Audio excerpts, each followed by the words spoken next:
Bonjour à tous. Alors, puisqu'il nous reste quelques semaines de continuité pédagogique à assurer, hein, et qu'on commence une nouvelle leçon en histoire qui me semble être assez complexe, j'ai pensé que faire évoluer notre façon de travailler pouvait être intéressant, et notamment de passer au format vidéo. Hein, c'est un petit peu plus vivant que de se contenter de l'ENT. Donc voilà, aujourd'hui j'avais envie de vous expliquer comment est-ce qu'on est passé de cette fameuse Seconde Guerre mondiale dont on a déjà beaucoup parlé cette année en classe, à un conflit d'une nature nouvelle, la guerre froide. Hein. Et donc, pour que vous compreniez ce conflit, qui est un conflit complexe, très complexe même, ben, il faut qu'on en revienne aux facteurs qui ont provoqué la rupture entre les deux principales superpuissances, que sont d'un côté les États-Unis, hein, et de l'autre l'URSS.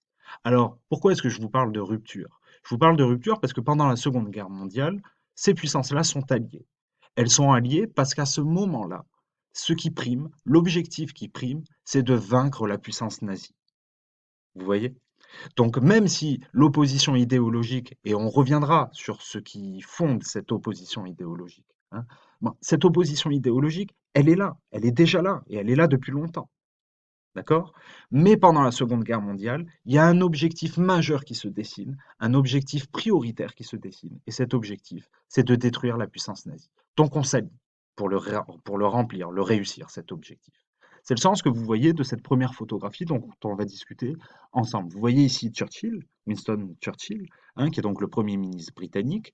À ses côtés, au centre de la photographie, Roosevelt, le président des États-Unis. Et enfin, à droite, Staline, Joseph Staline, qui est donc le guide, le chef de l'URSS, mais ça, vous le savez bien.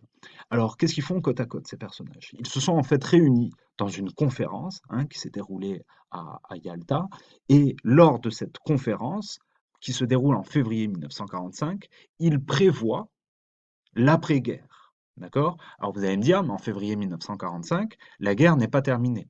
C'est vrai, la guerre n'est pas terminée, mais en fait, l'issue de cette guerre ne fait déjà plus de doute. Hein. L'armée rouge, l'armée soviétique, est à une centaine de kilomètres seulement de Berlin, d'accord? Donc on sait que c'est une question de semaines avant qu'elle prenne Berlin. De l'autre côté, les armées britanniques et états-uniennes sont pas aussi proches de Berlin, c'est vrai, mais bon, la contre-offensive voulue par Hitler à l'hiver 44-45, elle a complètement échoué. Et on sait bien que les armées britanniques, états-uniennes et françaises d'ailleurs, vont continuer à progresser en direction de l'Est. Hein. Donc l'issue, la défaite des forces de l'Axe ne fait plus de doute. Pour ce qui est du Pacifique, c'est encore autre chose, mais on y reviendra un petit peu plus tard. Donc ces trois grands, là, ces trois euh, puissances vainqueurs de la Seconde Guerre mondiale se réunissent pour commencer à discuter de comment on organise l'après. Hein. Et donc, plusieurs points sont discutés durant cette conférence. D'abord, la réorganisation de l'Allemagne, comment est-ce qu'on va occuper l'Allemagne.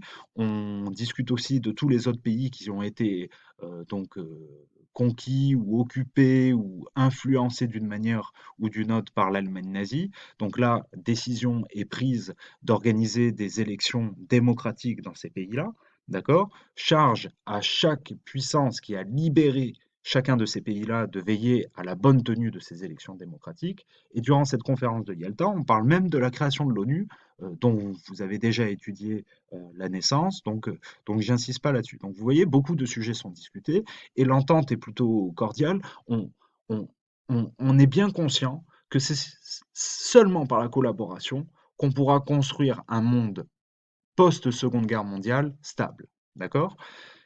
Quelques mois plus tard, et c'est la photographie que vous avez ici à droite, on se réunit de nouveau, puisque la situation a évolué. Cette fois-ci, on se réunit à Potsdam, et Potsdam, c'est en Allemagne. Alors vous voyez qu'on a toujours Churchill, qui ne reste pas très longtemps, parce qu'en fait, il a perdu des élections, et donc il est remplacé par son successeur, mais c'est pas vraiment ça qui nous intéresse. Vous voyez ici Truman, Harry Truman, qui a en fait succédé à Roosevelt, qui est décédé entre-temps, il était gravement malade. Et vous avez ensuite toujours Staline. Et ce qui est intéressant avec cette photographie-là, c'est pas toujours celle qu'on vous montre pour illustrer cette fameuse conférence de Potsdam qui se déroule en juillet 1945. En fait, cette photographie-là, c'est la photographie d'ouverture de la conférence. Et vous voyez que Bah, a priori, l'ambiance semble, plutôt agréable entre ces 3 hommes. Alors qu'il n'en est rien, hein, finalement. Puisque la situation, les rapports de force, ont sensiblement évolué. Bon, bien sûr, vous savez que la Seconde Guerre mondiale en Europe, elle est terminée, hein. Heu, bon, on avait décidé quelques mois plus tôt à Yalta, on vient d'en discuter, que chaque puissance devait veiller à l'organisation d'élections démocratiques dans chaque pays libéré. Mais il se trouve que dans les pays qui ont été libérés par l'armée rouge, c'est-à-dire donc par l'URSS, on se rend compte que bah, soit il n'y a pas d'élection, soit elles sont truquées. Vous voyez? Donc on ne peut pas vraiment parler de démocratie. Et les gouvernements qui sont mis en place, ce sont systématiquement des gouvernements qui sont communistes. Vous voyez? Je vais y revenir avec une carte dans la prochaine diapositive. Alors ça pose un problème, évidemment, aux puissances ici, euh, qui, elles, bah, étaient persuadées de pouvoir compter sur la tenue d'élections démocratiques libres. Vous voyez? Alors, ces gouvernements communistes dans le reste de l'Europe, hein, ça sera surtout en Europe de l'Est et en Europe centrale, ils sont totalement soumis aux ordres de Moscou. Vous voyez? Donc là, on a un vrai problème. Inversement, Staline, il a de l'autre côté d'autres raisons d'être inquiet, hein.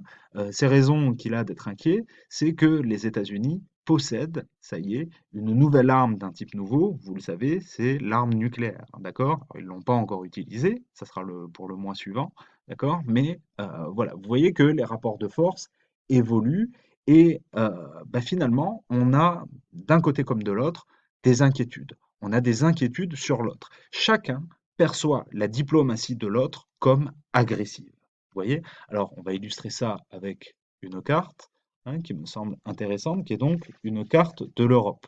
Vous voyez que après Potsdam, hein, d'ailleurs à la conférence de Potsdam, Staline voit ses prétentions pour la plupart satisfaites. Vous voyez que la frontière de l'URSS a été repoussée vers l'ouest. Vous voyez, hein, les États baltes ont été annexés, bon, etc. La frontière de la Pologne a été repoussée.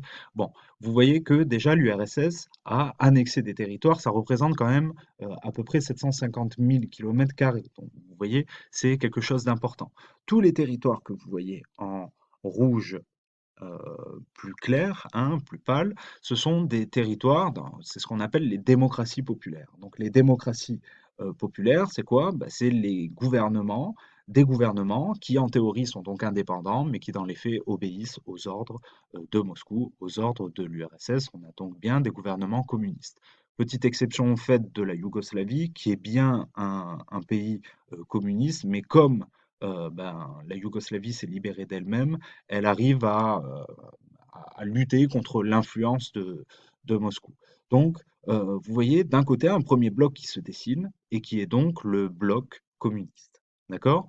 De l'autre côté, tous les pays que vous voyez en bleu appartiennent au bloc sous influence des États-Unis. Alors, qu'est-ce que l'un reproche à l'autre? Bon, l'URSS est évidemment inquiète de la maîtrise monopolistique, c'est-à-dire bah, du fait que les États-Unis soient les seuls à posséder l'arme nucléaire, l'arme atomique. D'accord?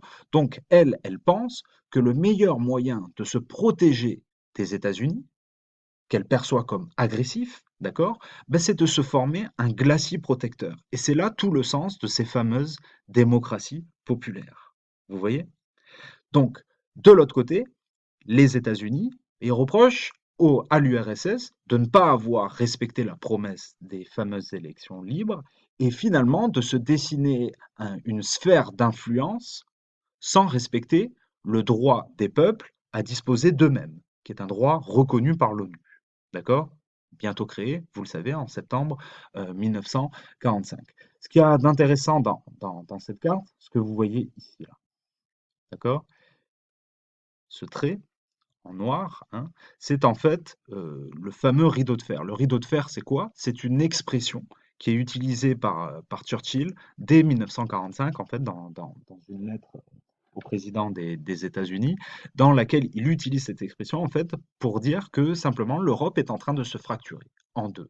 Un bloc sous influence des États-Unis, le bloc des démocraties libérales, on reviendra plus tard sur ce terme-là, enfin plus tard très vite en fait, et de l'autre côté, un bloc communiste. Et en utilisant cette formule, ben, en fait, ce qu'il veut signifier, c'est que derrière ce rideau de fer, on ne voit absolument rien, d'accord? L'Europe de l'Ouest ne sait pas ce qui se passe en Europe de l'Est, d'accord? À cause de ce rideau de fer, qui est maintenu sous pression, communiste, d'accord? Alors, heu, on n'en est qu'au stade de tension diplomatique, d'accord? On ne peut pas encore parler de guerre. On va pouvoir parler de guerre à partir de l'année 1947. D'accord? En tout cas, c'est la date qui est communément admise pour signifier le début de la fameuse guerre froide. Alors pourquoi 1947? Parce qu'en fait, en 1947, je passe vite sur cette carte, les États-Unis hein, proposent aux pays d'Europe qui le souhaitent, une aide financière pour aider à la reconstruction post-Seconde Guerre mondiale. D'accord? En fait, pour les États-Unis, la priorité, c'est ce qu'on appelle déjà le containment. Le containment, c'est quoi? C'est d'empêcher absolument, par des aides financières des alliances militaires, l'expansion du communisme en Europe, et vous l'avez vu, l'expansion du communisme en Europe, elle est déjà très solide, d'accord?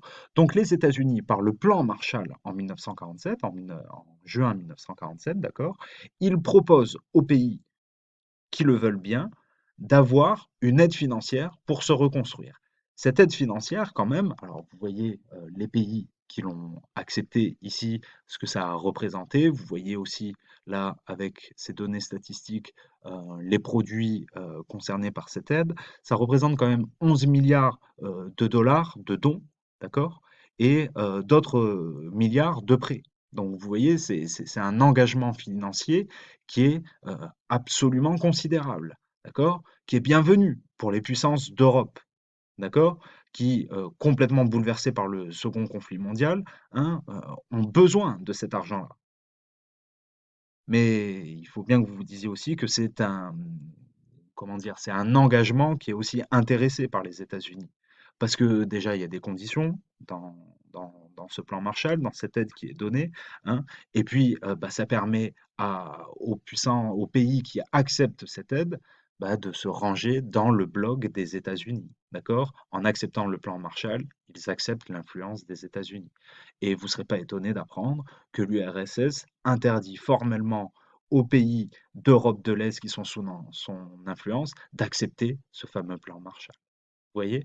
Donc voilà, dans ces petites capsules vidéo, euh, je voulais que vous compreniez comment est-ce qu'on est passé de la Seconde Guerre mondiale à la guerre froide en très peu de temps, hein, en quelques années seulement. Je ferai dès demain ou les jours suivants, hein, une autre capsule vidéo bien plus courte pour vous expliquer très rapidement les différences idéologiques entre les États-Unis, le modèle des démocraties libérales, et le modèle communiste, hein, sous influence de l'URSS. Avant cette vidéo-là, en fait, j'aimerais que vous fassiez un exercice. Vous aurez tout expliqué clairement, j'espère, sur le NT immédiatement. Allez, je vous souhaite une belle journée et puis je vous dis à très vite.